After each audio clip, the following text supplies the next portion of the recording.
todella mukava päästä puhumaan tästä tärkeästä aiheesta ja sanotaan, että tämän tekeminen kieltämättä pisti myös omassa mielessä aika paljon pyörimään ajatuksia omasta liikuntasuhteesta ja niitä ajatuksia tässä vähän yritän sitten tarjoilla teille.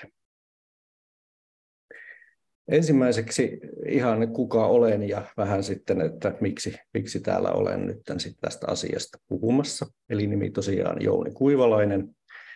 Ja olen lähes koko elämäni liikuntaa ja urheilua harrastanut 53-vuotias. Ja tässä mä mietin tosi pitkään, että mikähän 53-vuotias mä voisin olla. Ja päädyin tällaiseen kuin liikuntapohtija. Mä olen siis harrastanut liikuntaa 50 vuotta ja mulla on ollut ilo ja kunnia olla tässä viimeisen 10 vuoden aikana aika monenlaisissa erilaisissa positioissa liikunnan suhteen. Olen päässyt tarkastelemaan sitä liikunnan edistämisen kuin liikunta tämmöisen politiikan kautta ja sitten myöskin sieltä ihan tuolta niin sanotulta ruohonjuuritasolta. Tosiaan tuosta niin kun ajattelee omaa liikunnan harrastamista, niin sellaisena tämmöisenä kaukaisten aikojen anekdoottina, ja tosiaan 70-luvulla, kun harrastettiin liikuntaa lapsena, niin se harvemmin oli organisoitua, järjestettyä liikuntaa. Me lapset päätimme itse, mitä me pelaamme, mistä me kilpaillaan. Yleensä ne tuli jostain aina suurten kisojen myötä ne ideat, että nyt pidetään tällaiset olympialaiset tai tällaiset MM-kisat. Ja se oli hauskaa ja mä luulen, että se oli yksi tekijä siinä hauskuudessa. Se oli se juuri, että meillä oli täysi autonomia. Siihen ei osallistunut yhtään aikuista, vaan me lapset määräsimme sen itse, että mitä me tehdään, millä säännöillä, kuinka pitkään ja näin. Se on asia, joka on muuttunut tässä näiden vuosikymmenten aikana, että lapset harrastaa tänä päivänä huomattavasti enemmän ohjattua liikuntaa jo hyvin pienestä pitäen ja se, mikä vaikutus sillä sitten on kunkin tämmöisen niin kuin liikuntasuhteeseen siihen, että miten liikuntaan suhtaudutaan sitten koko läpi elämän, niin nähtäväksi jää. Entiseltä ammatiltani olen kokki ja keittiömestari. Tämä lähinnä tuossa nyt vaan tämmöisenä nopeana mainintana, koska ei kukaan ihmettele, kun sanon olevani seuraavaksi terveystieteiden kandiopiskelija, että aika pitkään on lukion jälkeen terveystieteitä opiskellut. Siinä olisi varmaan jo Suomen ennätyksen paikka. Mutta tosiaan olen tälleen vaihtanut uraa tässä vähän myöhemmällä iällä. Tosiaan pääaine on liikuntalääketiede ja luonnollisesti vähän liikuntalääketieteen näkökulmasta tätä aihetta tässä lähestyn, mutta yritän tuoda sitten siihen myöskin niin kuin näkemyksiä siitä, mitä on tullut tuolta valmennuksen puolelta. Tosiaan olen koripallovalmentaja ja 15 vuotta valmentanut tyttöjä, poikia, naisia. Ja viime vuodet lähinnä näiden tämmöisten pienempien parissa, ja koska se on yksinkertaisesti vaan niin hauskaa siellä, kun siellä herätellään sitä liikunnan innostusta ja lajiin innostumista, ja ei ole niin vakavamielistä touhua ehkä kuin sitten, kun lähdetään pelaamaan Suomen mestaruuksista. Ja tosiaan leipätyötä, kun täytyy tehdä, niin tuossa muutaman vuoden olen toiminut Syömishäiriökeskuksen oman elämänsä urheilijaprojektin koordinaattorina. Ja tuosta vuoden alusta sitten myöskin Syömishäiriökeskuksessa koulutuksen ja palvelujen kehittämisen koordinoinnissa mukana. Mutta se minusta. Ja mistä puhun? Käyn ensin läpi vähän nuo perustermit. Fyysinen aktiivisuus, liikkuminen, liikunta, mutta urheilusta en puhu. Urheilu ja tällainen tavallinen liikunnan harrastaminen on kumminkin niin erilaista, että mä en halunnut lähteä nyt millään tavalla niin kuin sotkemaan tai tuomaan samaan näitä asioita. Urheilussa lähestytään yksinkertaisesti niin eri tulokulmista montaa näitä liikuntaan liittyviä juttuja, että se pidetään nyt niin sanotusti poissa tästä esityksestä. Käydään nopeasti läpi vähän liikunnan terveyshyötyjä, koska se on se liikunnan pihvi hyvin pitkälle. Liikunnan määrästä, liikunnan kuormasta ja sitten siitä just, että miten sitä omaa liikuntasuhdetta, minkälaisia asioita kannattaa ottaa huomioon, kun sitä pohtii ja niin kuin mielessään rakentaa. Tosiaan fyysinen aktiivisuus on tämmöinen kaiken kattava, mutta hyvin kumminkin kapea termi. Se lähinnä on tarkoitettu tuonne fysiologian puolelle, eli kaikessa yksinkertaisuudessaan fyysinen aktiivisuus on lihasten tahdonalaista toimintaa, joka lisää energiankulutusta. Tähän ei ota nyt sitten kantaa millään tavalla siihen, että miksi niitä lihaksia liikutellaan, miksi ne toimivat ja mitä siinä kaikkia tekijöitä on taustalla. Mutta se kumminkin kattaa sen kaiken niin kuin ihmisen tekemisen. Liikkuminen on tämmöinen taas vähän semmoinen kansankielinen versio tuosta fyysisestä aktiivisuudesta, mutta siinäkin on se pieni ongelma, että se ei välttämättä kuitenkaan ota huomioon kaikkea fyysistä aktiivisuutta. Tämäkin on vähän semmoinen, että miten me näitä termejä mielletään. Esimerkiksi vaikka kuopan kaivaminen tai ojan kaivaminen lapiolla on kyllä ihan reipasta tekemistä, joka nostaa energiankulutusta huomattavastikin, mutta sitä ei välttämättä mielletä liikkumiseksi. Ja meillä on paljon muitakin tällaisia fyysisiä aktiviteetteja, jotka ei mene tuon liikkuminen termin alle. Liikunta on taas sitten tällainen meidän oma mielenkiintoinen termi, jossa niin kuin esimerkiksi Englannissa ei ihan vastaavaa tällainen yksi yhteen löydy. Ja sen takia näissä juurikin englanninkielisten tutkimusten suomentamisessa saa olla aina hyvin kieli keskellä suuta, että puhutaanko nyt liikunnasta vai fyysisestä aktiivisuudesta vai miten. Mutta liikuntaa käytetään meillä aika tämmöisenä vapaasti tällaisena sateenvarjoterminä, jonka alle mahtuu hyvin paljon tekemistä. Liikuntalääketiede opus sen määrittää näin, että liikunta on tahtoon perustuvaa hermoston ohjaamaa lihasten toimintaa, joka aiheuttaa energiankulutuksen kasvua. Eli juurikin niin kuin tämä fyysisen aktiivisuuden määritelmä, mutta siihen tulee lisäksi sekä ennalta harkittuihin tavoitteisiin tähtääviä ja niitä palvelevia liikesuorituksia ja tähän toimintaan liittyviä elämyksiä. Ja nyt tulee paljon lisää tähän mukaan. Eli motiiveja, tavoitteita ja sitten liikuntaan liittyvät elämykset, tunteet. Eli liikunta tavallaan tällä termillä halutaan ottaa haltuun niin useammasta suunnasta tätä ilmiötä. Lyhyesti liikunnan perustelu. Oikeastaan tässä voisi sanoa, että tämä on se yhteiskunnallinen perustelu. Ja se liittyy hyvin voimakkaasti ihmisten terveyteen, hyvinvointiin ja toimintakykyyn. Tutkimusnäyttö on tästä harvinaisen selkeä, pitkäaikainen. Liikunta edistää lasten ja nuorten kasvua ja kehitystä, parantaa ihmisten toimintakykyä, hyvinvointia ja unenlaatua sekä vähentää useiden kroonisten sairauksien riskiä. Liikunnan hyödyt koskevat kaikkia ihmis- ja ikäryhmiä, eli liikunta hyödyttää kaikkia. Ihan vauvasta vaariin, ihonväriin, etnisyyteen, mihin tahansa tällaisiin katsomatta liikunnan hyödyt saadaan kaikille. Liikunta on yksi tärkeimmistä keinoista ylläpitää omaa terveyttä ja hyvinvointia. Tämä on se oikeastaan se, niin kuin mitä liikuntatutkimusta on tehty todella paljon. Jos PubMedistä sinä heittää sanan physical activity, niin sieltä tulee yli 500 000 osuvaa. Ja tämä oikeastaan tämän tutkimuksen piikki siitä, milloin nämä on oikeastaan niin kuin oliko se, että vuoteen 2000 mennessä oli tehty noin 1800 tutkimusta, eli 2000-luku on se liikuntatutkimuksen oikein kultaiset vuosikymmenet, jolloin on saatu lisää ja tätä niin kuin tietoa oikeastaan, mitä on tiedetty, mutta nyt tiedetään tarkemmin myöskin miksi, ja on esimerkiksi pystytty tekemään näitä liikuntasuosituksia.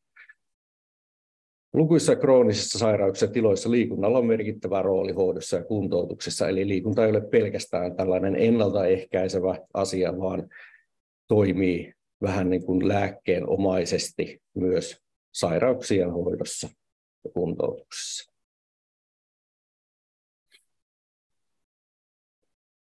Tästä nopeasti esimerkkinä muutamia tämmöisiä merkittävimpiä liikunnan vaikutuksia. Eli liikunnalla voi olla välittömiä vaikutuksia, jotka tulee välittömästi sen liikuntasuoritteen jälkeen. Totta kai siinä tietynlaisia vaatimuksia sille liikuntasuoritteelle on, että kuinka pitkäkestoinen se on ja kuinka tehokas se on ja näin, mutta yleensä ottaen tässä, mitä on todettu, mitkä tulee välittömästi, on ahdistuksen väheneminen, verenpaineen lasku, unenlaadun paraneminen, kognition paraneminen ja insuliiniherkkyyden paraneminen. Ja näistä esimerkiksi tuo insuliiniherkkyyden paraneminen on tosi tärkeä kakkostyypin diabetespotilaille. Ja just tuo kognition paraneminen, niin en tiedä, onko joku muukin kenties huomannut tämmöisen, ainakin itselläni tapahtuu lähes joka kerta, kun lähtee kävelylle, niin kummasti ajatus kirkastuu ja vähän silleen sumpussa päässä olevat asiat alkaa näyttääkin järjellisiltä jälleen. Pidempään harrastetun liikunnan vaikutuksia, eli tämä tarkoittaa säännöllisesti pidempään harrastettua liikuntaa. Sitten alkaa hengitys- ja verenkiertoelimistön kunto parantua, mikä on taas näissä niin kuin esimerkiksi sydänsairauksien ennaltaehkäisyssä tosi tärkeää. Lihasvoima paranee, mikä on meidän toimintakyvyn kannalta hyvin olennainen asia. Masennusoireet vähenevät. Ja tässä niin kuin semmoisena nopeana heittona, että tämä näyttö juuri liikunnan tästä niin kuin hyvästä vaikutuksesta, siitä aletaan niin kuin näihin psyykkisiin oireisiin, niin siitä alkaa olla siitäkin niin kuin oikein niin kuin parempaa tietoa, että on päästy tuonne pään sisään niin sanotusti vähän että näkemään, että mistä nämä mahdollisesti johtuu. Ja se liikunnalla on useita tällaisia niin kuin positiivisia vaikutuksia aivojen välittäjäaineiden määriin, tämmöisen neurofaktoreiden ilmenemiseen ja niiden määriin. Ja ilmeisesti niin kuin todennäköisesti se on, että tätä kautta ne vaikutukset näihin ihan oireisiinkin sitten tulee. Ja sitten kun säännöllinen liikunta jatkuu, niin esimerkiksi tuo verenpaineen alenemasta tulee pysyvää.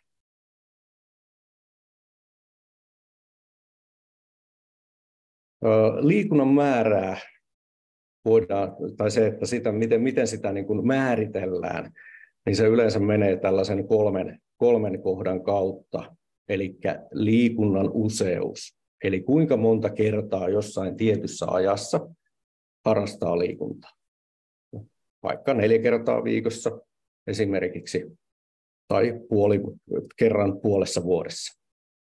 Tähän voi saman tien sanoa, että jos harrastaa liikuntaa kerran puolessa vuodessa, niin sillä ei ole minkäänlaista merkitystä oikeastaan mihinkään. Useus on usein aika ratkaisevassa roolissa. Liikunnan intensiteetti eli teho, eli kuinka rasittavaa se liikunta on. Ja sitä kuvaillaan usein tämmöisen ihan niin kuin sanallisesti kohtalaisen rasittavaa, erittäin rasittavaa.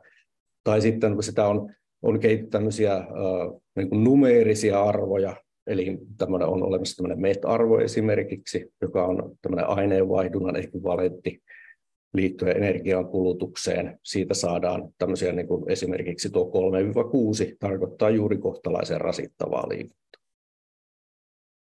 Sitten on liikunnan kesto, eli kuinka pitkään sitä tehdään, mitä tehdään. 30-45 minuuttia, tunti, 2 tuntia. Sanotaan tämmöisessä niin kuin tavallisessa liikuntaharrastamisessa lienee tuo 1 tunti, 30 minuuttia - tunti aikainen tai 1,5 tuntia suunnilleen se niin tavallisin. Ja sitten on liikunnan säännöllisyys.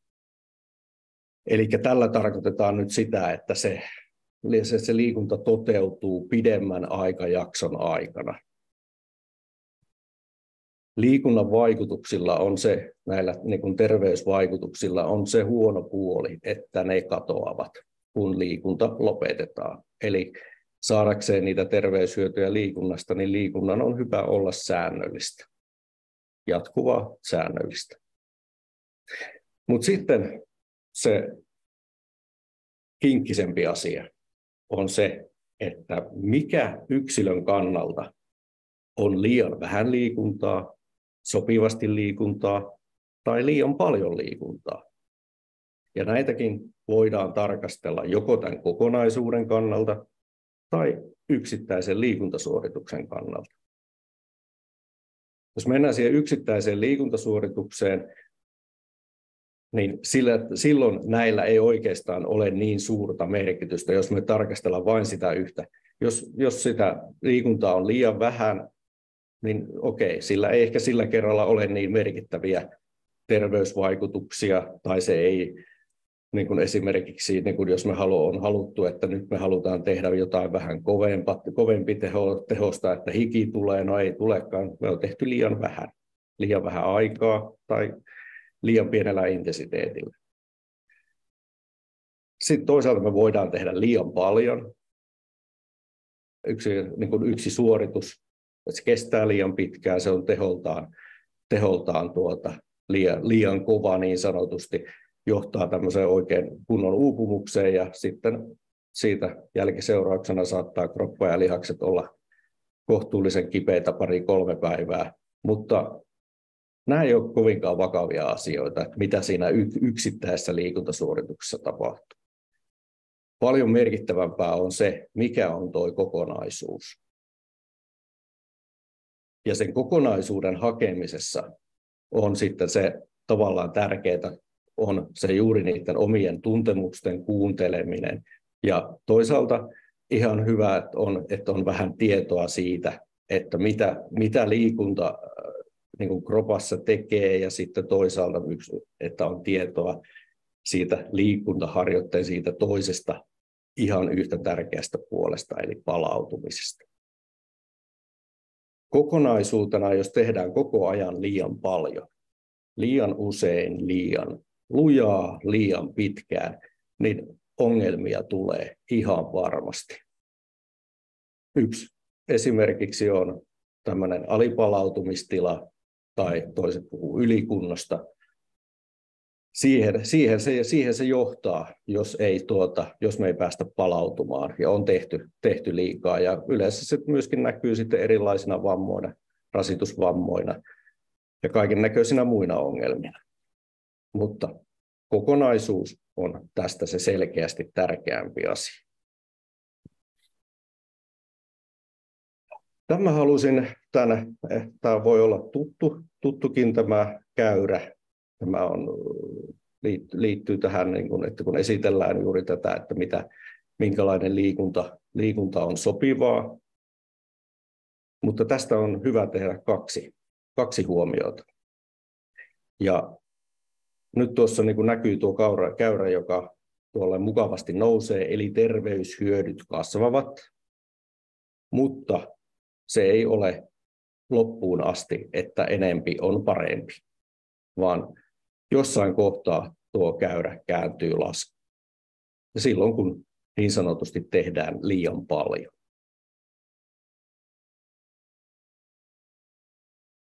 Ja tuo käyrä lähtee laskemaan sitä jo aikaisemmassa vaiheessa, jos meillä ei ole niin sanotusti ne muut asiat kunnossa. Siihen voi totta kai vaikuttaa myöskin joku sairaus, mutta esimerkiksi riittämätön energiansaanti, eli riittämätön syöminen. Jos me ollaan jatkuvassa energiavajeessa, niin valitettavasti tuo käyrä kyllä tuolta kääntyy laskuun jo aikaisemmassa vaiheessa. Me ei saada tuommoisella niin kuin kovalla harjoittelulla oikeastaan mitään hyötyä, päinvastoin siitä alkaa tulla niitä pahempia haittoja huomattavasti nopeammin. Urheilijathan tuolla tosiaan operoi tuolla tuossa tuon päivittäin kovaa harjoittelua ja tuon päivittäin erittäin kovaa harjoittelua noiden palkkien alueella ja koko ajan sillä rajalla, että milloin tuo käyrä vähän saattaa kääntyä laskuun. Se on sitä heidän hommaansa. Me ei nyt siihen puututa sen enemmän. Ja sitten se toinen on just tämä, että liikunnan myönteiseen vaikutukseen terveyteen vaikuttaa aina yksilöllinen tilanne. Että nämä on tämmöisiä, niin kuin, miten se nyt sanoisi, keskiarvokäyriä, että aina se yksilöllinen tilanne on sellainen, mikä vaikuttaa tuohon minkälaista hyötyä siitä liikunnasta saadaan tai minkälaisia riskejä se liikuntasuorite pitää sisällä. Tuossa on nyt noita erilaisia liikuntatermejä. On perusliikunta, arkihyöty, työmatkaliikuntaa, suositeltua terveysliikuntaa, terveyttä edistävää liikuntaa. Tavallaan tuo perusliikunnan ja tuon terveyttä edistävän liikunnan nuolien noiden välissä, kun pysytään, niin se liikunta on kohtuullisen turvallista. Mutta esimerkiksi just, että jos on pahempi energiavaje, niin jo tuo 5 kertaa viikossa kohtalaisen rasittavaa liikuntaa on liian paljon. Että näissä on aina huomioitava se yksilöllinen tilanne ja mitä sieltä taustalta löytyy.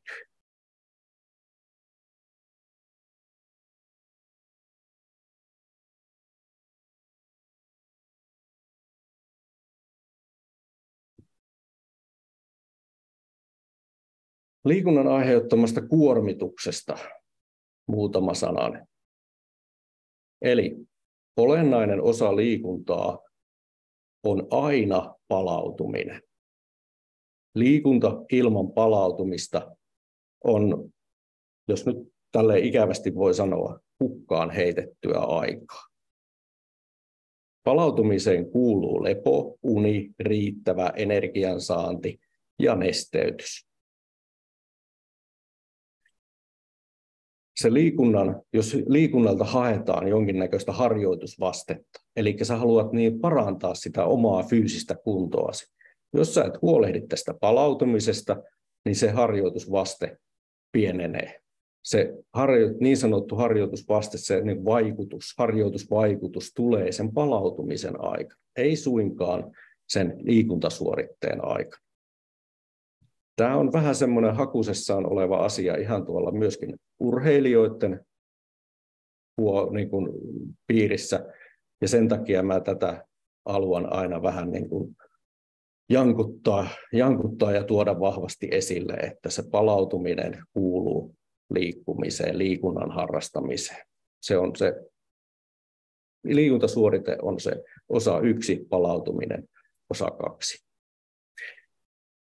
Sitten tavallisen liikkujan on hyvä miettiä tämmöistä asiaa, eli liikunta on hyvä suhteuttaa päivän muuhun kuormitukseen, niin fyysiseen kuin psyykkiseen. Eli jos sulla on psyykkisesti rankka työpäivä, erittäin kuormittava työpäivä, jos sä sen päivän päälle lähdet vetämään kovatehoisen pitkän urheilusuoritteen, niin se tarkoittaa isoa kuormaa ison kuorman päälle.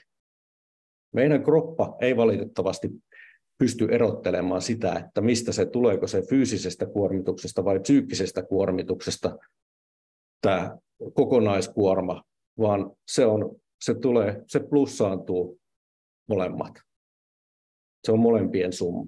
Ja sen takia kannattaa miettiä, että jos on tällainen päivä, niin olisiko silloin semmoisen kevyemmän liikunnan vuoro. Ja sitten taas kun muuten on kevyempää, niin sitten voi satsata siihen liikuntaan taas vähän kovemmin. Se on, voi sanoa, tämmöistä niin kuin fiksua liikkumista. Koska sitten jos toikin on tuommoiset päivät toistuu, niin sä et kerkeä palautumaan. Ja silloin tämä liikunta rupeaa vähän niin kuin enemmän ottamaan sulta kuin antaa. Palautuminen luonnollisesti suhtautuu aina liikunnan kestoon ja intensiteettiin sekä useuteen. Eli mitä enemmän liikutaan, sitä pidempään pitää palautua. Sitä niin kuin paremmin pitää näistä kaikista palautumisen eri puolista pitää huolta. Tämä on oikeastaan se ainut neuvo, mitä mä annan omille valmennettavilleni, tämmöistä ravitsemusohjausta, että syö hyvin ennen liikuntaa ja liikunnan jälkeen. Totta kai on tärkeää syödä hyvin koko päivän läpi, mutta sen liikuntasuoritteen näkökulmasta energiaa ennen liikuntaa, silloin se liikunnan suorittaminenkin on mukavampaa, sä saat enemmän niin kuin tehoa siihen, ja sitten toisaalta sitten mahdollisimman pian liikunnan jälkeen syöminen käynnistää sen palautumisprosessin mukavasti. Ja sitten tuo nesteen nauttiminen koko liikuntasuorituksen ajan, eli sitten kun on jo hirveä jano, niin sitten nestetasapaino on jo järkky. Ja sitä, jos se liikunta suorittaa, se jatkuu siinä, niin sitä on tosi vaikea paikata siinä aina nestettä, vettä käytännössä, niin kannattaa ruveta juomaan jo ennen sitä suoritusta, suorituksen ajan ja vielä suorituksen jälkeen. Tämmöistä perussettiä tuosta. Sitten tämä itse liikuntasuhde. Eli mitä ajatuksia liikunta meissä herättää? Ja sitten kun mennään vielä vähän syvemmälle mieleen, mitä tunteita liikunta meissä herättää. Ja näistä asioista, tai näistähän se meidän liikuntasuhde rakentuu. Jos liikuntaan liittyy kovin paljon negatiivisia tunteita, syyllisyyttä, häpeää, tämän tyyppisiä, niin se liikunta voi olla hyvinkin problemaattista ja ongelmallista. Kyllä se liikunnan tarkoitus on herättää iloa, tuottaa nautintoa, hyviä fiiliksiä. Ja se, mitä ajatuksia siitä tulee, se, että niin kun mä pystyn tekemään tätä, mä pärjään tässä, mä saan tehdä tätä kavereiden kanssa. Tällaiset on niitä positiivisia ajatuksia, mitä liikunnan pitäisi herättää. Tuossa on vähän listattu muutamia tällaisia tekijöitä Turun yliopiston professori Pasi Kosken mainiosta webinaariesityksestä muutama vuosi sitten. Eli nämä liikunnan merkitykset elämässä. Siis se ydinjuttuhan on se oma liikkuminen ja liikunnan harrastaminen. Se on se, mitä sä itse teet, miten sä teet ja näin. Ja niin kuin mikä merkitys sillä on sulle itsellesi. Mutta tällaisia niin kuin vähän, ei nyt ehkä sivumerkityksiä, mutta toisia merkityksiä saattaa tulla sitten esimerkiksi osallistumisesta liikunnan järjestämiseen. Eli niin kuin minä valmentajana mahdollistan lasten ja nuorten liikunnan harrastamista, osallistun siihen liikunnan järjestämiseen. Kyllä se on tuonut mulle niin kuin ihan uudenlaisen merkityksen liikuntaan. Se ei ole enää vain minun juttu, vaan mä saan olla mukana tällaisessa yhteisössä, jossa tehdään tätä asiaa. Totta kai liikunta ammattina tuo sitten jo ihan oman ulottuvuutensa liikuntaa, ammattien opiskelu ja näin, tai liikuntaa järjestöissä, joita meillä Suomessa kohtuullisen paljon on, niin tämmöisessä mukana toiminen. Totta kai niistä tulee aina uusia merkityksiä siihen omaan liikuntasuhteeseen. Ja penkkiurheilu, urheilun seuraaminen, sillä on myöskin oma tämmöinen roolinsa näiden merkitysten luojana. Muistan, kun mä Joensuussa, kun nuorena pelasi koripalloa, niin se oli ihan selkeä homma, että aina kun niin kun tuo miesten joukkue pelasi oman pelinsä, niin sitä oltiin katsomassa. Ja siinä tuli just se niin kuin ymmärrys siitä, minkälaisessa yhteisössä mä olen mukana. Mä en ole vaan tässä mun omassa joukkueessa, vaan mä olen yhteisössä, tällaisessa seurassa. Täällä on kaikkea muitakin. Ja se antaa myöskin tuommoiselle juniorille vähän näkymään, että vau, mä voisin olla joku päivä tuolla pelaamassa.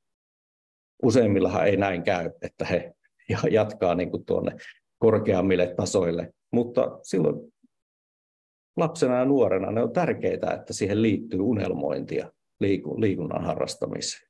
Ja ne unelmat saa olla vaikka miten pitkällä, vaikka NBA:ssä. Ei sillä ole merkitystä, miten realistisia ne on. Vaikuttavia tekijöitä tässä tämän liikuntasuhteen muodostumisessa on perimä.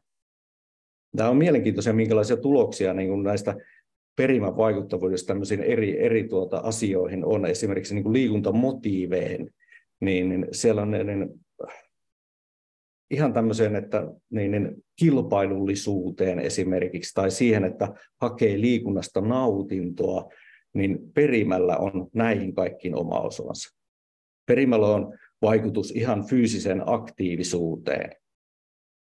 Se selittää, lähes riippuen vähän tutkimustulokset heittelee, mutta noin puolet fyysisestä aktiivisuudesta, yksilön fyysisestä aktiivisuudesta. Ja esimerkiksi hapenottokyvystä, mikä on kestävyyskunnon tämmöinen yksi selkeä mittari, niin selittää jopa lähes 70%. Ikä on sellainen, mikä tavallaan iän myötä se liikuntasuhde saattaa muuttua tai pysyä kohtuullisen muuttumattomana tai muuttuu hyvinkin radikaalisti ja sukupuoli vaikuttaa.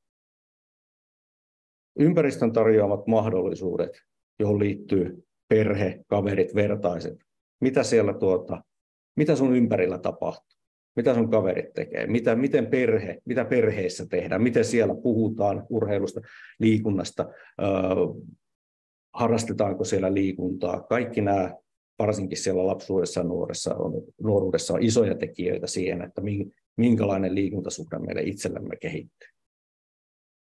Toisaalta sosiokulttuuriset tekijät, minkälaisen elämän tyylin me valitsemme, minkälaisissa ryhmissä me aikaamme vietämme, olemme. Ja sitten varhaiskasvatuskoulu totta kai tuo sen oman mausteensa. Koululiikunta ei valitettavasti aina tuo niin hirveän positiivista. Toivottavasti asia on mennyt parempaan suuntaan, ainakin omien lasteni kokemusten mukaan on menty kyllä huomattava harppaus eteenpäin. Koulun ei missään nimessä pitäisi olla se paikka, joka jonkinnäköistä liikuntainhoa saa aikaiseksi. Sitten etniset ja uskonnolliset tekijät, persoonallisuus, media, sosiaalinen media. Näistä voisi puhua vähän niin kuin pitempäänkin. Se, mikä tuolla sosiaalisessa mediassa ehkä mua niin sanotusti näppäsee eniten, on se, kun siellä yritetään tehdä vähän tästä niin kuin simppelistä jutusta liian vaikeaa. Ei se niin kuin liikunnan harrastaminen, siihen ei tarvita se 8 tai 16 viikon ohjelmia, ja siihen ei välttämättä tarvita. Toisaalta mä ymmärrän, että he on kauppiaat ja he myy omia tuotteitaan ja näin, mutta niin paljon helpommallakin pääsee. Ja toisaalta sitten se kuvasto, mitä sosiaalinen media tarjoilee, niin se on kohtuullisen ongelmallista. Totta kai sieltä myöskin löytyy hyvää tietoa tälleen näin, mutta se vaatii meidän nuorilta varsinkin aika hyvää medialukutaitoa sitten, että minkälaisia asioita sieltä sitten niin sanotusti omaan reppuunsa nappaa. Sosioekonominen asema on aina vaikuttava tekijä liikuntaan liittyvissä asioissa, varsinkin fyysisen aktiivisuuden suhteen. Se yhteys on ollut hyvin selkeä jo pitkään, eli paremmassa sosioekonomisessa asemassa liikkuvat enemmän kuin huonossa, mikä on tämmöinen tietyllä tavalla yksi tämmöisiä talouden eriarvoistavia tekijöitä.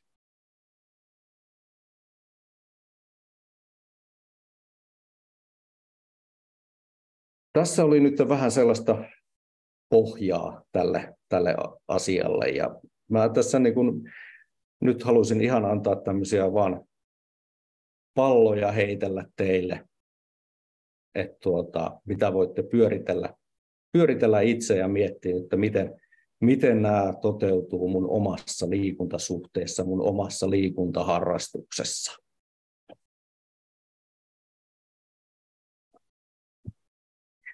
Eli aloitetaan tuosta, että liikunnan on hyvä olla monipuolista. Sillä tavalla se pysyy kiinnostavana ja niitä terveyshyötyjäkin siitä sitten saa, kun rasitetaan monipuolisesti kroppaa ja elinjärjestelmiä. Sen ei välttämättä, tämä nyt ei ole semmoinen, että niin kuin pakko olla monipuolista. On välillä hetkiä, että kun ei vaan kerkeä eikä tai jostain muusta syystä ei pysty kuin tekemään vaikka puolen tunnin kävelyn päivässä tai varttitunnin kävelyn, niin se on ihan hyvä niin. Ei sen tarvitse se olla sen ihmeellisempää. Asenneliikuntaan on hyvä olla jousta. Tästä mä heitän yhden esimerkin, joka toivottavasti teille valaisee tämän, mitä mä tällä haen tällä joustavuudella. Jos olet päättänyt tehdä illalla kovatehoisen treeni, mutta sitten sun kaveri soittaa ja pyytää pelaamaan padelia tai ihan vaan kävelyllä, niin lähde ihmeessä sen kaverin mukaan. Ei se voi, se yksi oma treeni, vaikka sä oot kuin miettiä, että tänään mä sen teen, niin sillä ei ole oikeastaan minkäänlaista painoarvoa siinä, niin kuin esimerkiksi sun suorituskyvylle tai tämmöiselle sun sille liikuntaohjelmalle mahdollisesti, mitä sä teet tai tälleen. Tällaista joustavuutta on hyvä olla.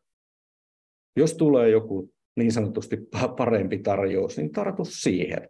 Ainahan sitä on mukavampi kaverin kanssa höpistä, kun vetää itse yksinään hikiotassa. Ja sitten toisaalta, jos se illan oma treeni, niin kun sä et pysty joustamaan siitä, niin sitten on ehkä hyvä miettiä vähän, että mistä se nyt kiikastaa. Mutta kuten sanoin, sillä yhdellä liikuntasuorituksella ei ole suurta painoarvoa tavalliselle liikunnanharrastajalle. Liikuntaan ei kuulu minkäänlainen ansaintalogiikka tai kaupankäynti ruoan lepäämisen tai minkään muunkaan suhteen. Eli että pitäisi liikunnalla ansaita joku tietty ruoka tai tietty määrä lepoa tai tämmöistä näin. Tällä ajatusmaailmalla päädyt ongelmiin, näin niin kuin suoraan sanoen. Se ei kuulu tämmöiseen hyvään liikuntasuhteeseen millään tavalla. Liikuntaan liittyy aina palautuminen, eli lepo, uni, ruoka ja vesi. Toistan tarkoituksella itseään. Liikunnan suhteuttaminen päivän kuormitukseen on tärkeää. Ja ihan oikeasti, se lepopäivä ei ole laiskottelua. Se tekee hyvää sulle. Ja jos siltä tuntuu, niin sellainen kannattaa pitää. Liikunnassa saattaa tulla vammoja, ruhjeita, lihasten kipeytymistä, nivelten ja jänteiden ärtymistä, kaikenlaista pientä vaivaa, mutta ei koko ajan. Jos tulee koko ajan, niin silloin voi miettiä, että mennäänköhän vähän liian kovalla tasolla.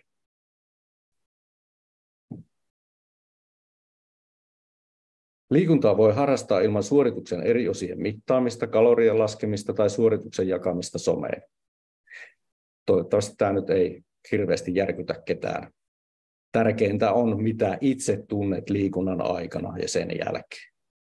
Tuosta mittaamisesta nopeasti se, että kun kumminkin sitä tehdään, sitä mittaamista hyvinkin paljon, niin ole kriittinen sen suhteen, millä mittaat, mitä mittaat. Ne mittarit yleensä mittaa hyvin yksinkertaisia asioita, joista ne tekee algoritmien mukaan arvioita monimutkaisemmista asioista, ja ne arviot saattaa olla hyvinkin karkeita. Älä ikinä vertaile eri mittareiden välisiä tuloksia. Liikunnan harrastamisen on hyvä lähteä ennen kaikkea oman ilon ja nautinnon tavoittelusta. Ei tarvitse miettiä niitä terveyshyötyjä. Ne on hyvä tietää, mutta ei ne ole syy lähteä lenkille. Se, että sä nautit siitä, se on hyvä syy lähteä lenkille. Ei ole olemassa täydellistä tapaa harrastaa liikuntaa, joten sitä on turha tavoitella. Koeta toimia pääosin järkevästi liikkumisen suhteen, se on ihan riittävää. Ja löydä oma tapasi liikkua, josta saat virtaa ja hyvää mieltä, jossa tapaat ystäviä ja kavereita, joka antaa sinulle enemmän kuin ottaa. Se on se liikunnan tarkoitus oikeasti.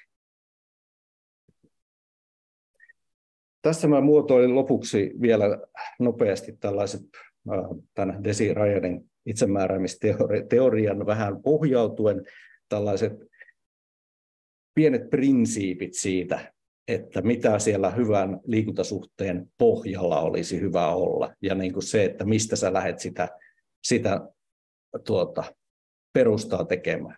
Eli 1, se on sinun liikunta. Sinä valitset missä, milloin, mitä, kenen kanssa. Ja nyt puhun oikeasta valinnasta. En masentuneen tai ahdistuneen mielen valinnasta, en syömishäiriön valinnasta, vaan sinun oikeasta valinnasta. Sinä pystyt, eli kokeile ja löydä. Varmasti löytyy tapa liikkua, joka sopii sinulle ja tuottaa sinulle iloa ja nautintoa. Ja se ei välttämättä tarvitse olla liikuntaharrastus. Se voi olla jotain muuta, sitä liikkumista tai fyysistä aktiivisuutta. Mutta kun kärsivällisesti kokeilee, niin kyllä sitä löytyy. Sinä olet aina tärkeä ja arvokas. Eli tämä liikunta, mitä sä teet yleensäkään, sillä ei ole mitään tekemistä ihmisarvosi kanssa. Liikunta on tietyllä tavalla, se on väline terveyden, suorituskyvyn, hyvinvoinnin saavuttamiseen, mutta se on myös tämmöinen elämysten, tällaisten tuottaja, mutta meidän ihmisarvon kanssa sillä ei ole mitään tekoa. Ja ole armollinen itsellesi, koska kenenkään liikuntasuhde ei ole täydellinen, eikä ole täydellistä tapaa liikkua. Tässä on muutamia lähteitä, mitä olen käyttänyt tähän esitykseen, ja sitten sanon kiitos, ja jos teillä on kysyttävää, niin vastaan. Kiitos Jouni kovasti tähän astisesta.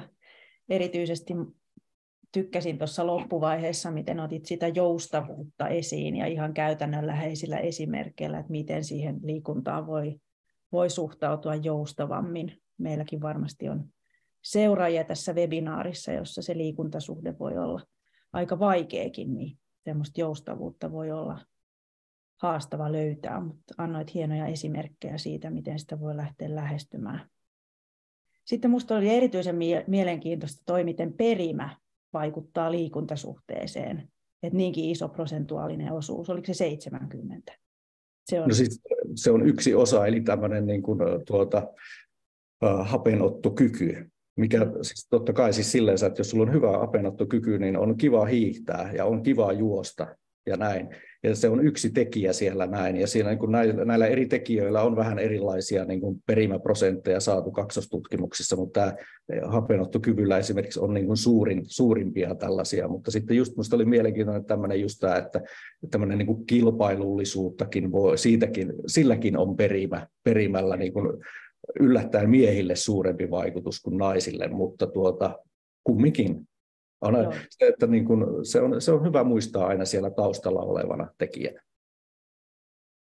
Joo, ja sitten toinen, mikä erityisesti kiinnitti huomioon ton perimän lisäksi, se, miten se kuormittavuus, monesti ihminen ajattelee, että se fysiikka siinä liikuntasuhteessa on se kuormittava asia, mutta niin kuin otit esiin sen, miten aina kannattaa miettiä sen tasapainon niin kuin henkisen ja fyysisen rasituksen, että ne molemmat vaikuttaa siihen kuormittavuuteen, että se on sitä vaattelee sitä fyysistä puolta. Ja siinä on niin kuin se, että yleensä niin kuin just tämä, että jos on oikein stressaava elämäntilanne, niin ei, siihen vastaus ei ole se niin kuin jatkuva kovatehoinen liikunta. Se on vähän semmoinen tietyllä tavalla ehkä semmoinen vanha uskomus, että siellä niin kuin puhallellaan ne niin kuin stressihöyryt, kun oikein tehdään lujaa, mutta oikeasti se on vaan niin kuin just se on isoa kuormaa ison kuorman päälle ja kroppa ei, niin kuin, se ei ainakaan, niin kuin, se stressikuorma ei helpotu sille valitettavasti. Joo. Meillä on täällä Merviltä kommentti liittyen yhteisöllisyyteen. Ehkä en halua tavata kavereita, vaan nimenomaan olla rauhassa, siis omassa rauhassa, kun liikkuu. Tämän joukkuevalmentaja saattaa unohtaa. Ollaan erilaisia, kysymysmerkki. Joo, en missään nimessä en halua unohtaa se, että ehkä ihan kaikkea ei tähän pystynyt tässä niin kuin sanomaan, Mutta se, mitä niin kuin mä ajattelen liikunnan harrastamisesta, on just se, että jokainen tekee sitä tavallaan. Ja siihen kuuluu kaverit, joillakin ei. Ja sitten joillakin se on vähän niin kuin vaihtelee ja näin. Ainakin itselläni se vaihtelee. Välillä on tosi mukava mennä niin kuin itekseen ja välillä on kiva tehdä kavereiden kanssa. Mutta niin kuin sanoin, ei ole mitään sellaista niin kuin juuri oikeaa ja täydellistä tapaa tehdä, vaan se, että niin kuin, kun löydät sen oman tapasi, niin se on sinulle se paras tapa. Ei siinä ole sen kummempia niin kuin ihmeellisyyksiä sitten. Mutta ehdottomasti en missään nimessä halua unohtaa tuota puolta. Se on totta kai niin kun joukkueen kanssa tekee, niin siihen sitä on niin kuin itse paljon orientoitunut, mutta kyllä tunnistan kyllä vahvasti myös tuon tarpeen olla välillä täysin omassa rauhassa ja varsinkin metsässä kävely itsekseen on ihan parasta. Kasvot ja mun nimi on Lea Attila, tosiaan työskentelen myöskin syömishäiriökeskuksessa. Täällä mä oon ollut jo 17 vuotta, että pitkän uran olen tehnyt täällä ja ammatissani olen ollut jo vuodesta 1995, että en ole tässä ehtinyt ammattia vaihdella. Ja tänään tosiaan vähän syvennetään tätä liikunta-asiaa tuonne niin kuin syömishäiriön puolelle, ja silloinhan me tietysti puhutaan tästä pakkoliikunnasta, mikä siihen liittyy. Tuossa oli hyvä pohjustus jo Jounilta niin kuin näihin asioihin, ja nyt mennään tosiaan syvemmälle. Ja niin kuin todettu, se liikunta on niin kuin ihmiselle todella hyvä asia, kun se toimii niin kuin terveessä mielessä. Se vahvistaa sitä fyysistä ja psyykkistä ja sosiaalista hyvinvointia, ja sen merkitys terveydelle on todellakin selkeä. Mutta se, että silloin kun tämmöinen syömishäiriö tulee vielä kaveriksi mukaan siihen elämään, niin silloin se liikunta voikin muuttua hankalaksi asiaksi siinä. Ja silloin liikunnan ne terveyttä edistävät vaikutukset ei olekaan enää mukana, ne katoaa ja se liikunta muuttuukin haitalliseksi ja sitä kutsutaan pakkoliikunnaksi. Siitä tuossa määritelmästä kerron kohta vähän tarkemmin. Mutta se, että se rajaa sen terveen, mutta runsaan ja sen tavoitteellisen liikunnan ja pakkoliikunnan välillä voi ollakin vaikeaa hahmottaa. Nyt on väärä nuoli. Nyt hetkinen. Jouni, tuut auttaa minua, että mä saan dian vaihtumaan. Vaihaanko mä sieltä? Joo. Ja se, että ensinnäkin kaikki lähtee siitä, että miten me tunnistetaan se pakkoliikunta. Ihmisen olisi tietysti hyvä ensin niin kuin tiedostaa, että tässä liikkumisessa tapahtuu jotain sellaista, mikä ei ole ihan tervettä. Mutta silloin kun syömishäiriö on kuvassa mukana ja ollaan jo sairastuttu syömishäiriösairauteen, niin silloin kyllä se kieltäminen on siinä aika voimakasta ja on vaikeaa niin kuin ajatella ja tunnistaa kärsivänsä siitä pakkoliikunnasta, koska siitä liikunnasta on muodostunutkin keino paeta ahdistusta. Siitä on muodostunut ahdistuksenhallintakeino, eikä silloin huomata, että liikutaan pakonomaisesti. Ja käykin niin, että siellä niin kuin ne läheiset ihmiset sitten enemmänkin huomaa asiaa ja alkaa herättelemään sitä sairastunutta tämmöisen huomioimisen äärelle. Ja sitten siinä kohtaa olisi hyvä miettiä sitä, että minkä takia ylipäänsä liikkuu. Tuottaako se iloa vai toimiko se, onko siellä motiivina niin kuin muunlaiset asiat. Eli liikuntasuhdetta kannattaa tässä miettiä ja voikin olla, että sieltä löytyy sitten ajatus ja huomiot siitä, että ne liikkumisen motiivit ei olekaan enää terveitä. Siitä liikunnasta on poistunut se ilo ja hyvää oloa tuottavat vaikutukset. Ei ole enää kivaa. Tietysti on ihan normaalia välillä lähteä liikkumaan silloinkin, vaikka ei niin mieli tekiskään, mutta että esimerkiksi just niin kuin enemmän urheilevien kohdalla totta kai tätä tapahtuu, mutta jos huomaa, että lähtee liikkumaan aina tai lähes aina niin kuin itseään pakottaen, niin silloin kyllä siinä liikuntasuhteessa on jotain vialla. Liikunta ei tuotakaan iloa, ja varsinkin, että jos ne liikunnan motiivit on ihan muissa asioissa kuin siinä liikkumisen ilossa, esimerkiksi ulkonäössä tai ajatuksessa, että poltetaan energiaa tai sitten vältellään tunteita sen liikkumisen avulla. Ja syömishäiriön sairastunut saattaa perustella sitä liikkumista, hyvin usein perusteleekin sen näennäisesti hyvillä syillä, kuten että se on terveellistä ja vaikka todelliset motiivit niin kuin siihen liikkumiseen onkin se pahan olon vältteleminen ja itseinho.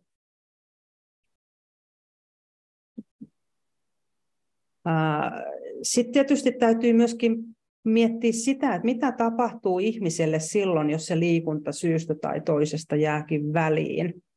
Tietysti se on ihan normaaliakin, että se voi harmittaa ja ärsyttää, että joskus jotkut peruuntuneet treenit ei sitten tapahdukaan, mutta jos käy niin, että siitä asiasta ahdistuu todella voimakkaasti, muuttuu huonotuuliseksi, tai se alkaa vaikuttaa syömisiin niin, että ruokia aletaan vähentää, syömisiä aletaan vähentämään, tai sitten niin, että seuraavana päivänä tehdäänkin ylimääräisiä treenejä ikään kuin sanktiona, niin kuin rangaistuksena siitä, että kun ne edellisen päivän treenit jäivät väliin, niin kyllä silloin voidaan jo vähän miettiä siitä, että se liikunta onkin epäterveellä pohjalla ja voidaan niin kuin miettiä, että onko kysymys pakkoliikunnasta siinä kohtaa.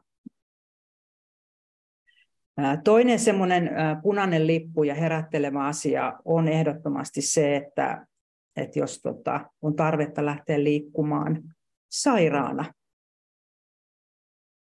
Silloin se on todella jo niin semmoinen pakonomainen ja vaarallinenkin niin kuin asia sille henkilölle tämä liikkuminen. Eli siinä pahimmillaan voi käydä niin, että asettaa itsensä hengen vaaraan, jos vaikkapa lähtee juoksulenkille tai salille, kun on kuumeessa esimerkiksi. Tai sitten, että on jokin elimellinen tai siis fyysinen rasitusvamma, jalassa vaikkapa on loukkaantunut jostakin kohtaa tai muuta, ja kuitenkin lähdetään sitten niin kuin treenailemaan, niin kyllähän se hidastaa sitä parantumista, ja todellakin siitä voi jäädä sitten pysyviä vammoja, kun se loukkaantunut jalka esimerkiksi ei pääsekään niin kuin kuntoutumaan. Eli on todella niin kuin tärkeää, että sairaana pitää pystyä lepäämään, ja jos ei pysty, niin kyllä liikunta silloin on pakonomasta. Tämä on asia, missä niin kuin, mihin törmää mun työssä kyllä aika usein tässä sairaana liikkumiseen, ja näistä paljon sitten puhutaankin potilaiden asiakkaiden kanssa. No sitten tietysti liikunta ja riittävä ravinto suhteessa siihen liikuntaan. Silloin se liikkuminen on todennäköisesti aika hyvällä mallilla, että jos me syödään riittävästi ja ajatellaan, että siitä ruoasta saa sen niin kuin energian ja voiman siihen liikkumiseen, ja sitten vielä se, että pystyy nauttimaan siitä ruoasta. Silloin kaikki on ihan kunnossa. Mutta jos ajatus onkin se, että syödään ja se kaikki syöty ruoka tuleekin kuluttaa heti, niin tämä on myöskin semmoinen punainen lippu siihen, että ollaan väärillä teillä tämän liikkumisen kanssa. Ja moni syömishäiriön sairastunut haluaa lähteä yleensä liikkumaan heti, kun on syöty, koska siinä on nimenomaan sen energian kuluttamisen ajatus taustalla. Ja sitten on myöskin sellaisia, jotka haluaa liikkua nälkäisenä. Niin kun on tyhjä vatsa ja sitten lähdetään liikkumaan, niin se on myöskin toinen erittäin niin kuin vaarallinen tapa ja myöskin selvä merkki kyllä sitten siitä mahdollisesta pakkoliikunnasta. Molemmat on huonoja toimintatapoja joka tapauksessa. Ruoan ja liikunnan suhteessa on myös yleensä jotain kyseenalaista silloin, että jos se ruoka tosiaan nähdään vain polttoaineena, eikä sillä ruoalla ole mitään semmoista kivaa niin kuin asiaa, mielihyvää tuottavaa tai sosiaalista merkitystä. Et me kuitenkin täälläkin niin kuin puhumme aina myöskin siitä, että ruoka ei ole vain polttoaine, vaan ruoka on myöskin niin kuin, siis mielihyvää tuottava ja niin kuin yhteisissä tilanteissa niin kuin kiva asia. Sosiaalinen merkitys on hyvin iso ruoalla ja yhdessä syömisellä. No sitten säännöt. Jos huomaa, että siitä liikkumisesta alkaa niin kuin ohjautua itselleen joustamattomia sääntöjä, jotka on esimerkiksi aikatauluihin liittyviä, niin kyllä varmastikin kyseessä silloin on pakkoliikunta. Eli siellä on semmoista joustamattomuutta, itsensä rankaisemisajatusta sillä liikkumisella, ja liikkuminen sääntöjen mukaan tilanteesta riippumatta ovat aina hälyttäviä merkkejä.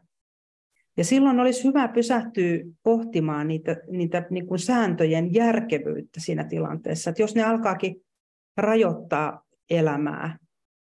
Eli siinä voi käydä niin, että jos vaikkapa jotenkin suuttuu itselleen, alkaa rangaista itseään niin kuin voimakkaasti sääntöjä se rikkoessasi, niin silloin on kyllä tarpeen yrittää saada niin kuin luotua semmoista lempeyttä ja armollisuutta ja väljyyttä niihin liikuntakuvioihin. Ja tämä on semmoinen harjoiteltava asia, että jos näitä sääntöjä on lähtenyt muodostumaan, nämä säännöt liittyy erittäin vahvasti nimenomaan siihen syömishäiriösairauteen, jotka sitten ohjautuu sinne liikkumiseen, niin silloin niihin täytyy kyllä alkaa niin kuin puuttua päästäkseen eroon niistä säännöistä. Sitten on hyvä myöskin huomioida sitä, että sitä ympäristöä, missä liikutaan. Että huomioidaanko me sitä ympäristöä? Huomataanko me sitä, että mitä ajatuksia meillä on liikunnan aikana ja mitä meidän kehokin viestii meillä siellä liikunnan aikana? Missä me liikutaan ja milloin me liikutaan? Ja se, että jos se tuntuu siltä, että on vaan semmoinen kova meno siellä verenmaku suussa ja synkät ajatukset, hyvin negatiiviset ajatukset ja tietenkin niin kuin nimenomaan itseensä kohdistuen tai omasta kehostaan tai ruokaan kohdistuen, niin silloin ei kyllä olla oltu tietoisesti läsnä, vaan siellä liikuntasuoritteessa tai liikunnassa ylipäänsäkin on ollut sairaus mukana. Ja nämä on niitä asioita, mitkä on niin kuin hyvä huomioida, että mitä silloin tapahtuu. Tässä on tietenkin paljon myöskin sitä samaa asiaa, mitä Jounekin tuossa puhui, ja nyt puhutaan tässä kohtaa rentoutumisesta liikkumisten välissä. Eli on todella tärkeää se, että liikunnan jälkeen kehon tulee saada levätä ja palautua. Ihan vaikka se olisi niin kuin sellaista lempeitäkin liikuntaa, niin on hyvä opetella siihen, että sen jälkeen on hyvä pysähtyä ja saa pysähtyä. Ja nyt kun puhumme pakkoliikunnasta, niin silloin tietysti täytyy huomioida myöskin sitä, että mitä tapahtuu siellä rentoutumisen ja levon aikana. Käykö niin, että täytyykin niitä lihaksia jännitellä siellä, kun ollaan vaikkapa istuallaan tai pitkällään. Ja se, että ylipäänsä kun pysähdytään sen liikkumisen jälkeen, niin tuottaako se ahdistusta vai onko sellainen olo, että mä saan olla tässä ja mä saan istua ja levätä rauhassa. Jos se tuottaa ahdistusta, että ollaan niin kuin lepäämässä, niin kyllähän se on taas sitten merkki siitä, että siellä on saattanut muodostua niitä sääntöjä ja ollaan niin kuin pakkoliikunnassa. Toinen huomioitava asia on se, että jos me ei puhuta ihan varsinaisesta liikkumisesta, mutta se, että pakotetaanko me itsemme liikkumaan siellä arjessa oikeastaan koko ajan. Siis kaikissa pienissä hetkissä on aina jonkinlainen liike ja liikehdintä menossa. Ja todellakin, että jos ei sitä lepoa sille niin kuin itselleen millään sallisi ja se energian kuluttaminen tai kalorien kuluttaminen on koko ajan niin kuin mielessä ja toimintatavoissa ja ajatuksissa läsnä, niin silloin tietysti siihen tilanteeseen olisi hyvä lähteä puuttumaan. Eli silloin, jos me ollaan jo tämmöisessä tilanteessa, että arjessa pitää koko ajan jotain niin kuin touhuta, vaikka pienestikin tai niitä lihaksia niin kuin jännitellä, niin se pakkoliikunta voi olla jo aika pitkälle vietyä tässä kohtaa. No sitten läheisten huomiot on myöskin aika tärkeitä, koska monta kertaa tilanne on niin, että eihän sitä enää itse niin kuin huomaa eikä tajua, että mihin on niin kuin tilanne ajautunut. Syömishäiriö on etenevä sairaus ja siihen liittyvät oireet niin kuin sen mukana. Ja mitä syvemmälle syömishäiriö etenee, niin niitä oireita tulee lisää, mutta sitten myöskin siihen liittyy sellainen asia kuin sairauden tunnottomuus, jolloin ei sitten välttämättä enää huomaa sitä, mitä niin kuin tapahtuu. Ja jos sieltä läheisten puolelta alkaakin tulla huomioita siitä, että tämä ei nyt olekaan ihan ihan kunnossa eikä näytä hyvältä tämä toisen niin kuin liikkuminen, niin niitä tietysti kannattaisi kuunnella. Se ei välttämättä kauhean kivaa ole, ja kyllähän näihin yleensä semmoinen niin kuin kieltäminen vahvasti liittyy, mutta läheiset monta kertaa huomaa sen sitten paljon tarkemmin. Ja sitten jos huomaa, että suuttuu siitä läheisen huomiosta, niin sit hyvänä hetkenä voisi olla hyvä pysähtyä miettimään sitä, että mistä se huoli niin kuin kumpuaa ja että mitä se mun oma reaktio sitten siihen läheisen huomioon kertoo. Tässä tietysti olisi ihan hyvä, jos olisi mahdollista vaikka niin kuin jutella sen läheisen kanssa, että miten hän näkee tilanteen ja miten mä itse näen sen oman tilanteen. Paljon ja kovaa treenaaminen on usein haitallista ilman oikeanlaista ohjausta ja terveyden kokonaisvaltaista huomioimista. Ja syömishäiriön sairastunuthan ei laske liikunnaksi esimerkiksi kävelyä tai sitä, että se liikkuminen on läsnä siellä kaikissa arjen toiminnoissa, jopa levossa. Tämä on hyvin tietenkin tunnettu tosiasia täällä meillä, mutta kävelykin on liikuntaa kuitenkin ihan siinä, missä muukin. Ja kyllä ne niin kuin liikunnaksi lasketaan, mutta että tosiaan sairaudessa sitä ei huomioida. Ja sitten jos pääsisi tosiaan hyvässä hetkessä juttelemaan ja määrittelemään sen toisen kanssa, että mitä sillä liikunnalla niin kuin oikeastaan tarkoitetaan. Koska pakkoliikunta ei tarkoita sitä, että me tehdään vain äärisuorituksia. Sitten on vasta kysymys pakkoliikunnasta, kun tehdään kovaa ja lujaa, vaan että pakkoliikunta on nimenomaan sitä, että rasitetaan itseään koko ajan, ja vaikka rasituksen intensiteetti ei olisikaan koko ajan suurta. Ja näin ollen sitten, jos se läheinen tämmöistä niin kuin huomiota esittää, niin tietysti, että uskallus keskustella ja uskallus kuunnella ja uskallus niin kuin miettiä sitä, että liittyykö tämä oikeasti minuun, niin voisi olla sitä tilannetta avaava huomio.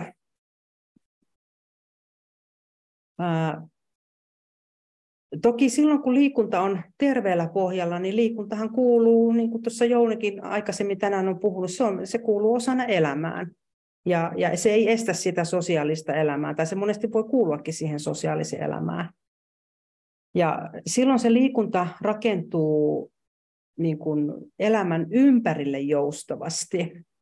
Mutta jos on päässyt käymään niin päin, että se onkin niin kuin elämän keskipiste. Toki urheilijoilla tämä on niin kuin asia erikseen, mutta että noin yleisesti ottaen, että jos siitä liikunnasta niin kuin muodostuu se elämän keskipiste, jonka ympärille rakennetaan se muu elämä, jos se muu elämä sinne enää hirveästi mahtuukaan, niin kyllä silloin on pakonomaisesta liikkumisesta kysymys.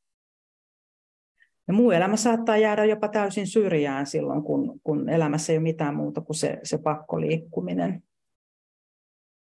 Toki tietysti, niin kuin ollaan tässä puhuttukin tänään, niin monet paljon ja tavoitteellisesti treenaavat urheilijat on tämän kysymyksen äärellä ilman muuta eri linjoilla, koska se on niin kuin heidän homma tehdä sitä asiaansa niin kuin sillä intensiteetillä, kun tekevät. Mutta jos liikunta on haukannut elämästä liian ison palan, niin silloin kyllä on pakkoliikunnasta kysymys. Eli tälle pakkoliikunnalle on todella tyypillistä, niin kuin siis syömishäiriösairaudellekin on tyypillistä säännöt. Ja että ne on niin kuin semmoisten aikataulujen ja rituaalien ja sääntöjen niin kuin värittämät. Mennään tiettynä aikana aina niin kuin samalla tavalla. Ja ensimmäinen juttu on niin kuin lähteä rikkomaan tätä syömishäiriön tuomaa pakkoliikuntajuttua. Ne on nimenomaan, että lähdetään rikkomaan näitä sääntöjä tietoisesti. Ja tämä on tietysti asia, mikä niin kuin syömishäiriösairaudessa pelottaa. Muutos aina pelottaa. Mutta kuitenkin, että aloittaa jostain semmoisesta niin kuin helposta jutusta ensin ja lähtee siitä kokeilemaan, että minkä verran niin kuin ahdistusta tuottaa se säännön rikkominen ja minkä verran pystyy sietämään siinä hetkessä. Mutta ihan esimerkkinä vaikkapa, että jos on tottunut aina juoksemaan sen saman lenkin, niin kokeilee vaihtaa reittiä. Että mitä sitten tapahtuu mielelle, kun vaihtaakin reittiä. Tai sitten, että on aina tottunut menemään sillä tietyllä samalla vauhdilla, samalla intensiteetillä, niin vaihdetaan vähän sitä tahtia siihen liikkumiseen. Että haetaan vähän tuntumaa siihen niin kuin erilaisiin tapoihin liikkua. Ja tämä jo itsessään on niin kuin sitä sääntöjen rikkomista. Tehdään vähän eri tavalla kuin minkälainen sääntö siihen on saattanut alkaa muodostua. Sitten on tosi tärkeää myöskin niin kuin tietoisesti vältellä uusien sääntöjen rakentamista vanhojen tilalle, koska sääntö kuin sääntö, niin syömishäiriö ottaa sen niin kuin todella tarkasti käyttöönsä ja sen takia, niin kuin, ettei me saataisi niin kuin jonkun poistuneen säännön tilalle uutta sääntöä. Ja sitten vaihdellaan liikuntalajeja. No seuraava asia on sitten lähteä kokeilemaan sitä, että yrittää vaihtaa sitä ajankohtaa, milloin liikkuu, koska pakkoliikkujat yleensä menee täsmälleen, niin kuin ihan täsmälleen samaan kellon aikaan ja saman ajan. Niin sitten kun vaihdetaan sitä ajankohtaa, se on myöskin yksi tapa niin kuin rikkoa sitä sääntöä. Ja samalla tietysti taas tunnustella sitä, että mitä siellä mielessä tapahtuu, kun se ajankohta muuttuu. Aina nämä tuottaa jonkunlaista pientä ahdistusta, koska syömishäiriö ei tykkää siitä, että tapahtuu muutoksia. Mutta se, että jos tulee pientä ahdistusta, niin se ei haittaa mitään. Se on oikeastaan merkki siitä, että nyt vähän niin kuin pusketaan sitä sairautta siinä tilanteessa. Ja jos on käyttänyt liikuntaa aina tietyssä hetkessä päivää, esimerkiksi syömiseen liittyviä tunteita helpottaakseen tai vaikkapa sosiaalisia tilanteita vältelläkseen, niin silloin tietysti kun ne on ollut aina niin kuin sama aika ja samoihin asioihin liittyvinä, niin silloin sääntöjen rikkomiset on tässä kohtaa tosi paikallaan. On hyvä niin kuin tunnistaa aikatauluihin liittyvät kaavat ja sitten rikkoa niitä.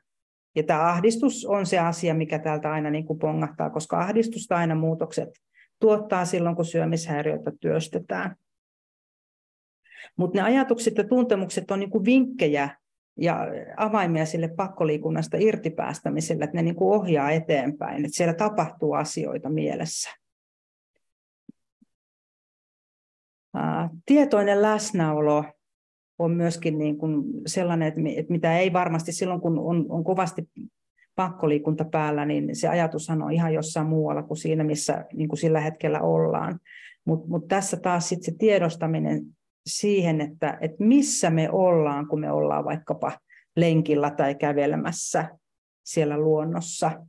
Et pistää vähän merkille niin kuin sitä, että millaisia muotoja siellä maastossa on, mitä rakennuksia siellä näkyy, tai onko siellä ihmisiä matkan varrella, näkyykö kenties eläimiä, mitä muotoja siellä luonnossa mahdollisesti on, tai millaisia ääniä. Niin nämä on kaikki sellaisia maadottavia asioita, jotka niin kuin auttaa siihen läsnäoloon juuri siinä hetkessä.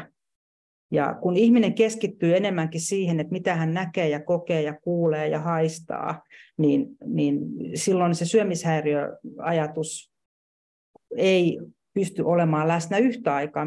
Meidän päähän ei onneksi kenelläkään mahdu kahta ajatusta yhtä aikaa. Niin silloin kun tietoisesti treenaa tätä ajatustaan näin, niin me ollaan läsnä siinä hetkessä. Voi olla myöskin ihan hyvä ottaa vaikka kamera mukaan tai nykyisin kaikilla tietysti kännykät ja vaikka ottaa jotain kivoja kuvia sieltä reitin varrelta ja pysähdellä ja oikeasti niin kuin pyrkiä nauttimaan siitä, että missä liikkuu. Ja nämä on niitä asioita, jotka voisi auttaa sitten pysymään kytköksissä siihen ympäristöönsä. Ja sitten tulemme tietysti kohtaan lepo, joka on todella äärimmäisen tärkeä asia. Meidän on niin kuin tärkeää oppia tunnistamaan se meidän kehotuntemus ja sitten ajatus, että mitä meidän keho kertoo ja mitä meidän ajatukset kertoo. Ja tässä kohtaa tämä tilanne voi olla sellainen, että meidän keho kertookin sitä, että me tarvittaisiin nyt lepoa tässä kohtaa, mutta ajatus voikin olla sellainen, että jos on syömishäiriö esimerkiksi siellä päällä, ajatus voi olla se, että missään nimessä ei ole lupa levätä. Ja se, että kun pystyykin erottamaan se, että uskaltaa kuunnella se, mitä mun keho tarvitsee, ja toteuttaa sen niin kuin toivetta, niin voisi ohjata sitten siihen uskallukseen levätä. Tässä toki voi sitten kokeilla hengitys- ja maadoittamisharjoituksia, mutta nämä on sellaisia harjoituksia, mitä on hyvä harjoitella niin kuin hyvässä hetkessä. Liikkujan on todella tärkeää oppia lepäämään. Ja sen lisäksi niin kuin hyvät yöunet on asia, joka tietenkin tukee sitä palautumista ja sitä lepäämistä. Riittävä uni ja lepo on niitä palauttavia tekoja raskaankin liikuntasuorituksen jälkeen. Liikunnan hyödyn saaminen vaatii lepoa. Tämä on nyt toistoa siitä, mitä Jounikin tuossa aikaisemmin on sanonut, mutta tästä tosiasiasta me emme vaan pääse ohi.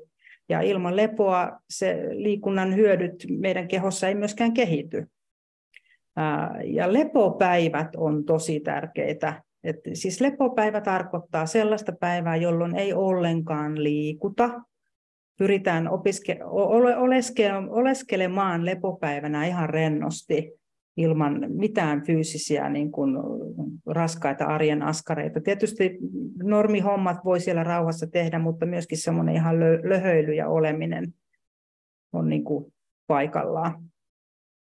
Ja sitten jos siellä on sitä syömishäiriötä ja pakkoliikuntaa, niin tässä kohtaa niin kun voi työstää sitä, että mitä mielessä tapahtuu silloin, kun oikeasti pitää sitä lepopäivää. Minkälaisia ajatuksia nousee pintaan, mitä se sairaus yrittää siellä niin kun ohjata ja mitä terve mieli sanoo. Ja näitä toki voi sitten purkaa myöskin vaikkapa terapeutin tai jonkun läheisen kanssa tai syömishäiriön erikoistuneen asiantuntijankin kanssa. Ja sitten voi olla tilanteita, että ei voi olla ollenkaan sitä liikkumista siellä elämässä. Tai on niin kuin hetkiä, jolloin niin kuin, että ei ole ollenkaan mitään liikkumista. Että siellä elämässä on muitakin kivoja asioita. Voi tehdä niin kuin ihan muuta, joka ei liity liikkumiseen ollenkaan. Voi tavata vaikkapa ystäviä tai mennä leffaan tai kuunnella musiikkia tai lukea kirjaa tai ihan mitä tahansa semmoista kivaa, jossa ei ole mitään liikkumista, jossa se liikunta ei ole läsnä. Ja jos on vaikeaa löytää semmoisia asioita muista asioista kuin liikkumisesta, niin voisi olla hyvä vähän niin kuin tutkiskella ja miettiä sitä, että minkälaisia kiinnostuksen kohteita voi olla, joihin voisi niin kuin enemmän paneutua, mihin se liikunta ei siinä kohtaa niin kuin liittyisi ollenkaan. Mutta tärkeää on, että pyrkii luopumaan suorittamisesta niissäkin hetkissä. Ravinnon tärkeys on myös asia, mistä on vielä pakko tässäkin yhteydessä vähän puhua, koska se on liikunnan tärkeä kumppani, niin kuin on tässä jo aikaisemmin tänään todettu. Että voidakseen ylipäänsäkään liikkua, niin tulee syödä riittävästi ja monipuolisesti. Ja 4-6 kertaa päivässä tässä nyt riippuu tietysti sitten siitä aktiivisuudesta ja niin edelleen, mutta vähintään. Ja se, että pakkoliikunta on oireena kyllä kietoutunut tämän syömiseen liittyvien sääntöjen kanssa tosi tiukasti yhteen. Ja tiedämme niin kuin mediasta, että on esimerkiksi paljon ohjeita siitä, että tyhjällä vatsalla mennään lenkille ja niin edespäin. Mutta että varsinkin jos on sairaus ja kärsii pakkoliikunnasta, niin tällaisia ohjeita ei kannata ollenkaan kuunnella. Missään nimessä tyhjällä vatsalla ei lähdetä liikkumaan. Mieluumminkin vaihdetaan tämä sääntö semmoiseksi, että se liikunta pitääkin unohtaa silloin, jos ei ole syönyt. Et se, niin kuin Jounikin tuossa sanoi, niin liikkuminen tarvitsee sitä ravintoa ja sit voidaan miettiä sitä liikkumista, kun se syöminen on hoidettu. Muista, että liikuntasuorituksen, erityisesti raskaan sellaisen jälkeen, pitäisi syödä mahdollisimman pian. Ja se on todellakin se asia, mikä sitten edistää sitä palautumista sieltä liikunnasta. Mutta sitten liittyen pakkoliikuntaan tärkein sääntö on se, ettei rankaise itseään liikunnalla syömisestä tai syömättömyydellä liikkumattomuudesta. Koska nämä ovat yleensä niitä asioita, miten pakkoliikunta tätä tilannetta hoitaa. Et jos ollaan syöty, niin sitten sairaus ohjaa liikkumaan, tai sitten jos ei olekaan päästy liikkumaan, niin sitten sairaus ei anna syödä. Niin tiedostetusti ei annettaisi tämän niin kuin tällä tavalla haitata sitä omaa olemista. Ja tässä tietenkin haetaan nimenomaan sitä, että se liikkuminen olisi kivaa, että se olisi miellyttävää, se on mieltä virkistävää ja mukavaa.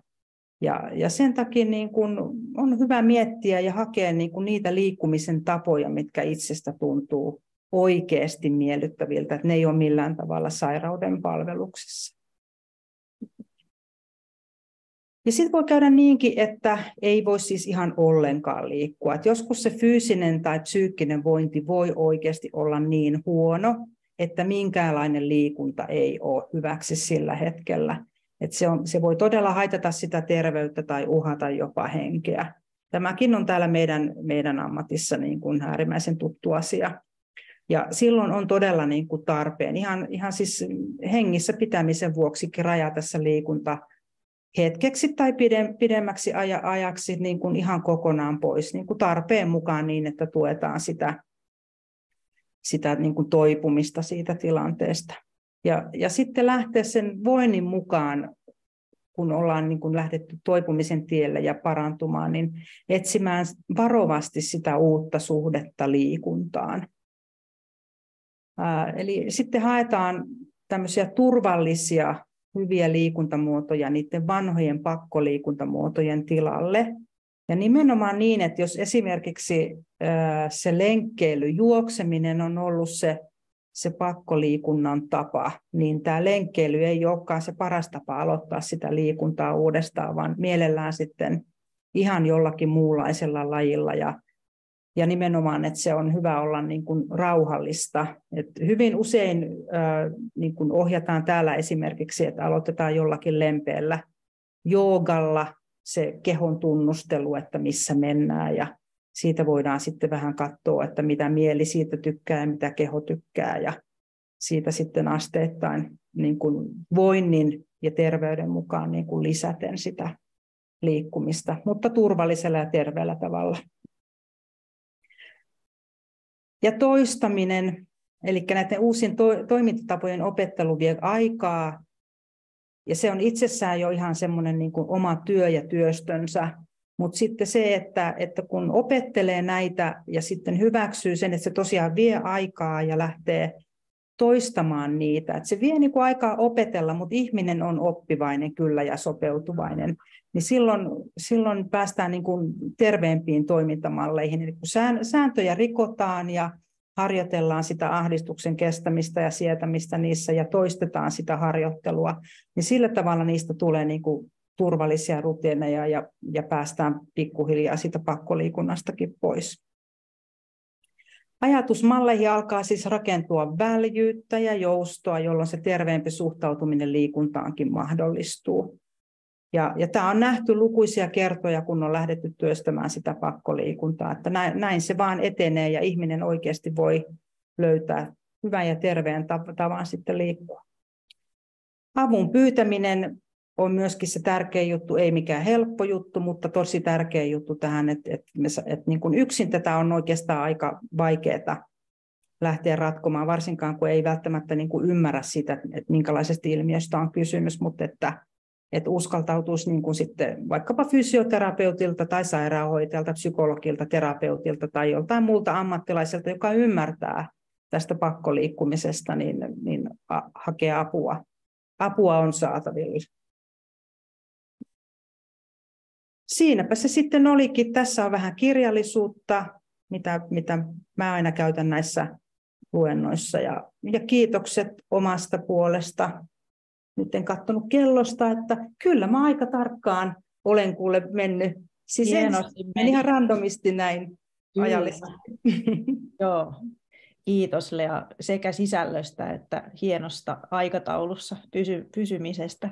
Lähinnä mietin tuossa, kun kävit läpi sitä, miten sitä liikuntasuhdetta voi lähteä rakentamaan ja sitä tietoista läsnäoloa otit esiin, niin mulla tuli ihan mieleen semmoinen, että voiko se liikunta olla niin kuin hyvällä tavalla semmoista niin kuin itsensä unohtamista, että jos löytää jonkun semmoisen lajin, missä jotenkin unohtaa sen oman ajatuksen juoksunsa, johon on ikään kuin rutiininomaisesti takertunut.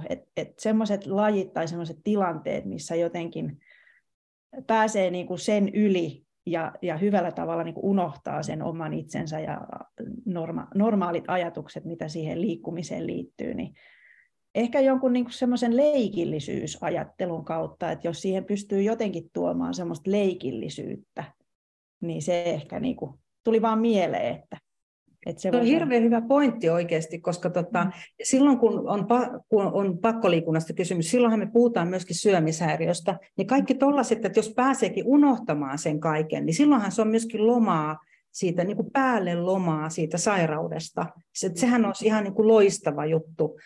Et nimenomaan silloin, kun se ajatus ei ole siellä ruuassa ja energian kuluttamisessa, vaan että se onkin semmoinen niin kuin joku ihana flow-tila, niin eihän sen parempaa voi ollakaan. Se on lomaa myöskin siitä sairaudesta siinä hetkessä. Niin. Meillä oli täällä yksi kommentti liittyen siihen, miten sit siinä tapauksessa, jos se syömishäiriö aiheuttaa sen, että haluaa vältellä sitä liikkumista. Toki niin kuin webinaarin aiheena oli tämä pakkoliikkuminen ja halusitkin keskittyä siihen tässä webinaarissa, että tämä voisi olla niin kuin ehkä toisen webinaarin aihe, mutta haluatko pikaisesti jotenkin, että jos esimerkiksi sairaaloisen lihava haluaa liikkua, mutta sitten sen kuitenkin se syömishäiriö vaikuttaa siihen liikkumissuhteeseen. Eli esimerkiksi kun rasittuu ja tulee jano ja rupeaa heikottaa, niin se on se, joka laukaisee sen syömishäiriökäyttäytymisen. Joo, vastaan tuohon mielelläni. Eli silloin kun on tuommoinen tilanne, niin ei pidäkään pakottaa itseensä liikkumaan siinä kohtaa. Koska kuitenkin kun syömishäiriö on tunnesairaus, niin ensisijainen juttu on tietenkin oikeasti sitten siinä kohtaa niin kuin työstää sitä, mitä jaksaa. Ja nimenomaan se voi olla sitten, niin kuin, että harjoitella niin kuin sitä tervettä ruokasuhdetta ja ruokailua. Se on niin kuin ensisijainen, että silloin ei tarvitsekaan lähteä liikkeelle. Sen liikkumisen aika tulee sitten, kun siihen herää sitä mielenkiintoa ja halua. Ja sekin sitten niin kuin rauhallisesti, mutta nimenomaan painottuu siihen, että mitä siinä hetkessä jaksaa ja pystyy niin kuin niillä voimavaroillaan tekemään. Joo. Meillä alkaa aika loppua. Otetaanko tähän nopea kommentti Ritvalta? Valmentajien ja terveydenhoitoalan ihmisten tulisi osata tunnistaa pakkoliikunta myös normaalipainoisella tai kilpaurheilevalla nuorella. Heidän tulisi myös osata neuvoa riittävästi ravitsemuksesta tai ohjata oikean tiedon pariin. Nyt ei näin ole tai äärimmäisen harvoin. Yleensähän vain kehutaan, jos tekee jotain lainausmerkeissä ylimääräistä. Kehutaan tunnollista treenaajaa, joka ei jätä yhtään tai koskaan treeniä väliin. Joo, näin kävi heillä siis perheessä ilmeisesti. Joo, kyllä. Siksi me yritetään täällä niin kuin viedä tätä tietoisuutta mahdollisimman paljon siitä, koska se on ihan totta, että kun tämä on vaikea tunnistaa ja jos ei ole siitä niin kuin tietoa, niin siksi me tehdään tätä työtä, että me yritetään myöskin tässä ei niin kuin tieto lisää tuskaa, vaan päinvastoin.